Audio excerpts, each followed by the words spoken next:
Hello everyone. तो आज हम chapter number 6 the making of scientist का थर्ड पार्ट पढ़ने जा रहे हैं। So please watch the video carefully. तो चलिए देखते हैं। In his senior year he went a step further. अपने सीनियर ईयर में वो एक कदम आगे बढ़ गए। He grew cells from a monarch wing in a culture. एक तो उन्होंने कोशिकाओं को उत्पन्न किया, विकसित किया मोनार्च तितली की पंखों से एक कल्चर में। एंड सोड, और ये प्रदर्शित किया, दिखाया that the cells would divide and develop, कि जो कोशिकाएं होती थी वो विभाजित हो जाती थी and develop into normal butterfly, और एक सामान्य तितली में विकसित होती थी। बटरफ्लाई विंग स्केल, यानी जो तितलियों के पंखों की जो धारियां होती हैं उनमें विकसित हो जाती थी। Only if they were fed the hormone, केवल तभी जब उन्हें हार्मोन मिलता था फ्रॉम द गोल्ड स्पॉट्स, सुनहरे धब्बों से जो उनके पंखों के ऊपर होती हैं। तो उन्होंने दिखाया कि कोशिकाएं विभाजित हो जाती थी और तितलियों के पंखों की जो धारियां होती थीं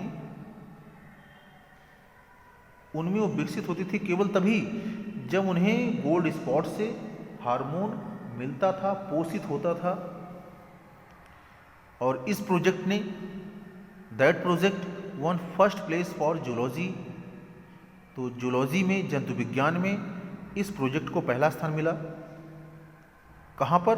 एट द इंटरनेशनल फेयर, अंतर्राष्ट्रीय फेयर में, साइंस फेयर में।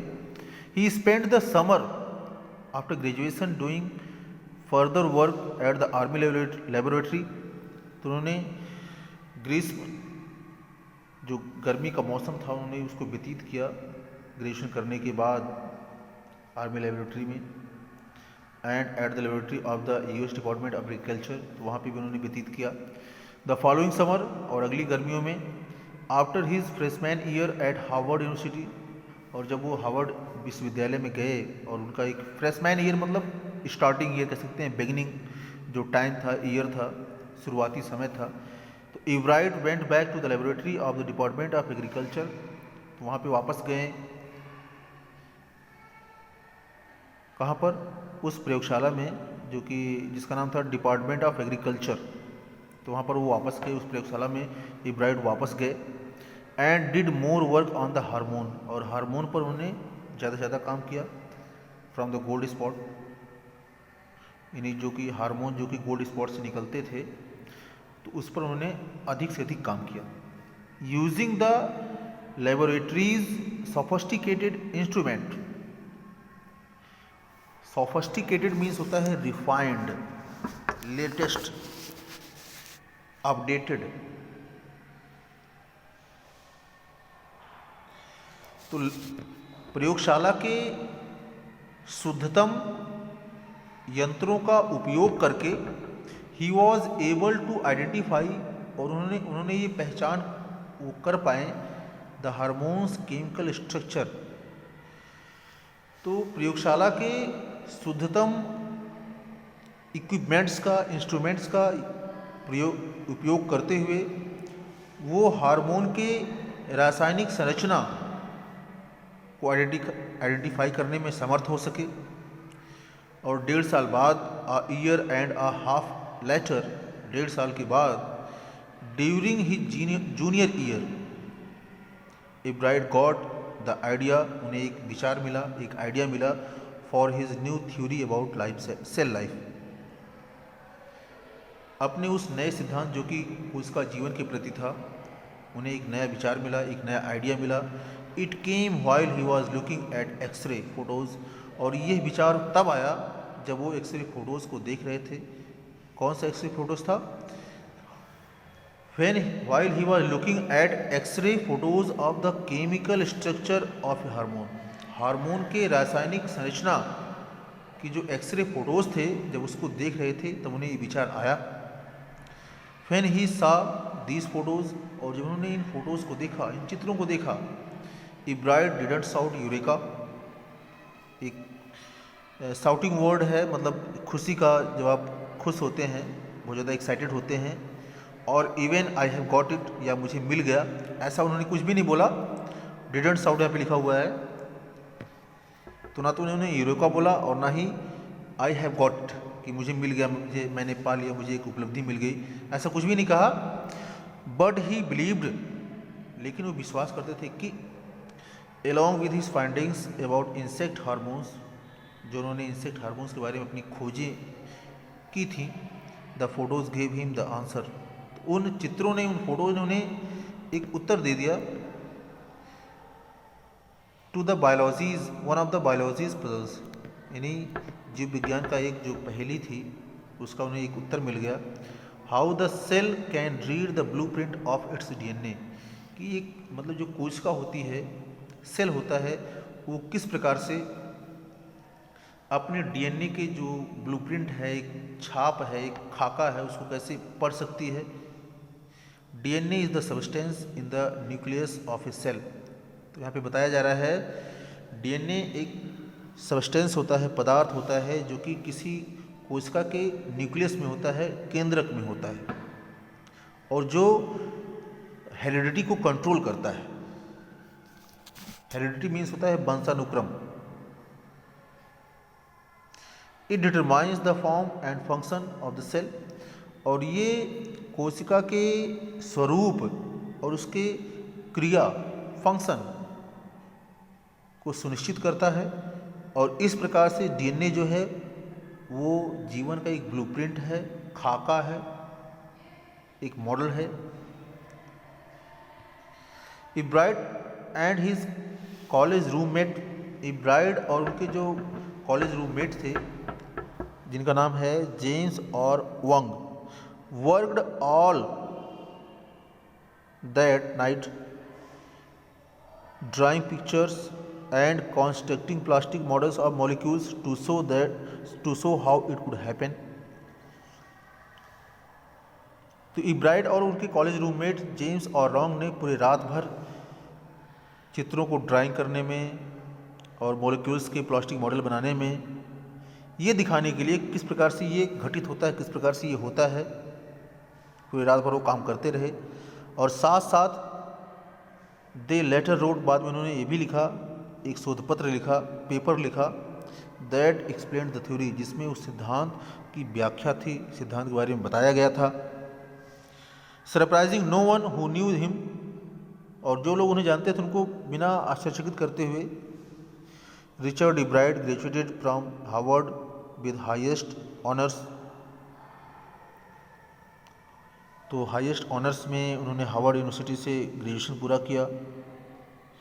Second in his class of 1510 students, यानी 1510 विद्यार्थियों की कक्षा में दूसरा स्थान उन्हें मिला था।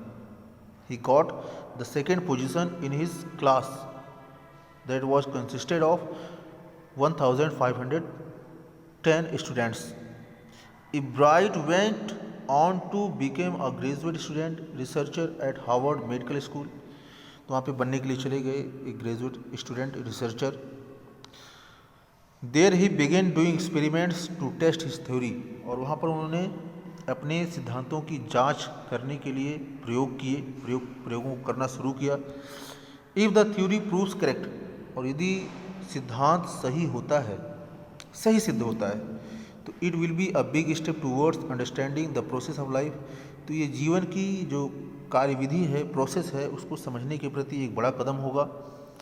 It might also lead to new ideas for preventing some types of cancer and other diseases, तो ये एक नए विचारों की तरफ भी जाएगा कि किस प्रकार से कुछ प्रकार के जो कैंसर हैं या अन्य बीमारी हैं उसको रोका जा सके, उसमें भी मदद मिलेगी। All of this is possible, और ये सब कुछ संभव है बिकॉज ऑफ इब्राइड साइंटिफिक क्यूरियोसिटी, और ये सब इब्राइड के वैज्ञानिक जिज्ञासा के कारण ही संभव है। His high school research into the purpose of the spots on a monarch pupa eventually led him to his theory about cell life. तो जिस प्रकार से उन्होंने हाई स्कूल जब वो हाई स्कूल में थे और वो मोनार्क प्यूपा के ऊपर जो रिसर्च कर रहे थे, तो आखिरकार उन्हें वहाँ से वो सेल लाइफ की तरफ, सेल लाइफ के प्रति जो सिद्धांत था, उसके बारे में जो सिद्धांत था, उसी तरफ उन्हें ले गया। Richard Ebright has been interested in science since he first began collecting butterflies. तो बचपन मतलब उनकी रुचि, जैसा कि उनकी जो रुचि साइंस में ही रही है,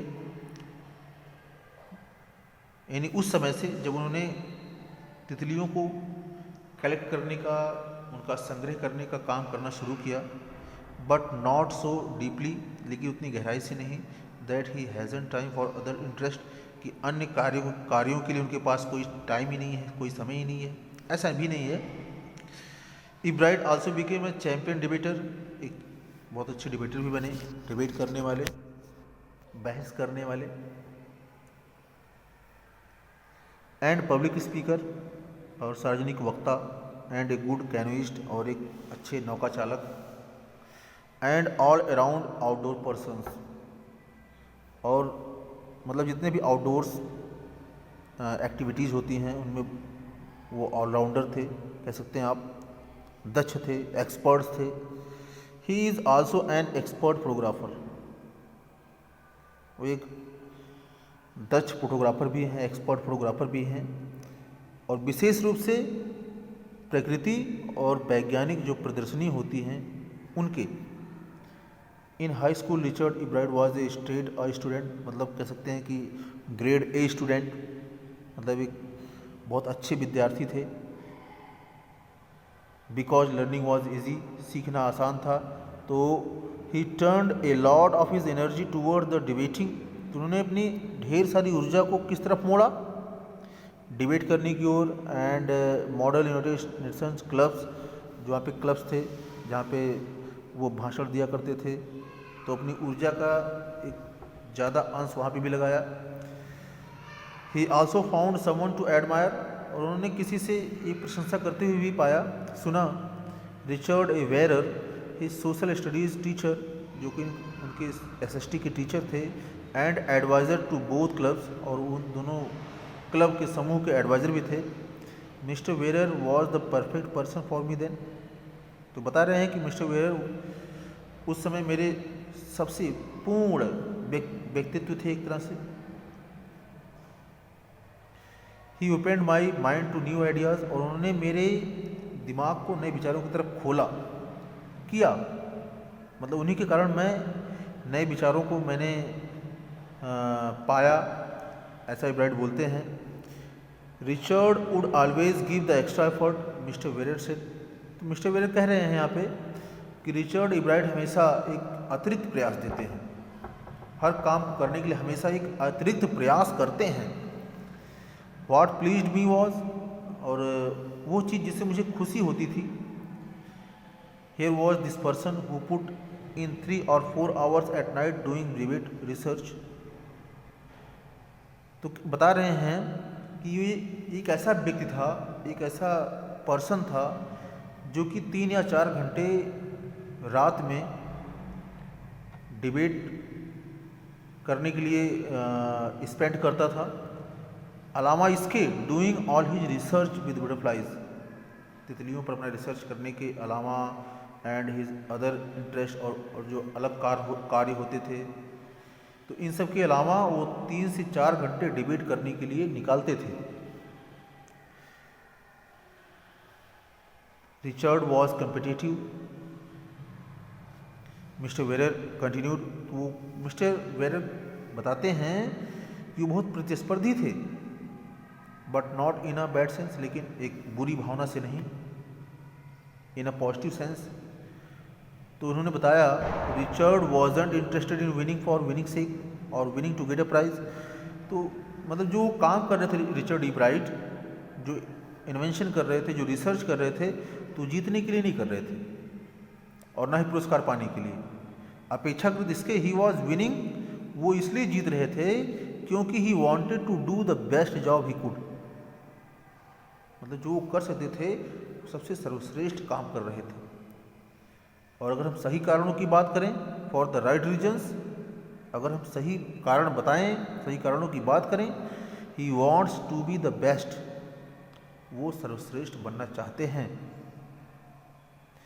and that is one of the ingredients in the making of a scientist. तो वैज्ञानिक बनने में ये जो सामग्रियां होती हैं, उन सामग्रियों में से एक है कि आपके अंदर जेलसी नहीं होनी चाहिए, कोई घृणा की भावना नहीं होनी चाहिए, एक पॉजिटिव कंपटीशन होना चाहिए, बैड सेंस से नहीं, पॉजिटिव सेंस से। स्टार्ट विद ए, यहाँ बता रहे हैं start with a first rate mind. अगर आपको साइंटिस्ट बनना है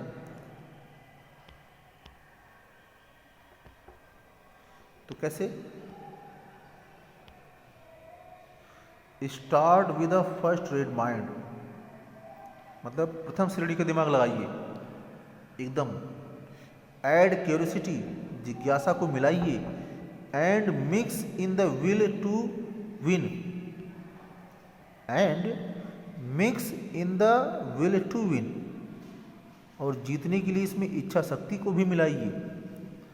फॉर द राइट रीजन, सही कारणों के लिए, सही कारणों से। तो कह रहे हैं एक शुद्ध दिमाग, फर्स्ट रेट यानी first class mind, A grade mind, add curiosity and mix in the will, will means इच्छा, to win for the right reason. Ebright has this qualities, और बता रहे हैं इब्राइट के पास ये गुण हैं।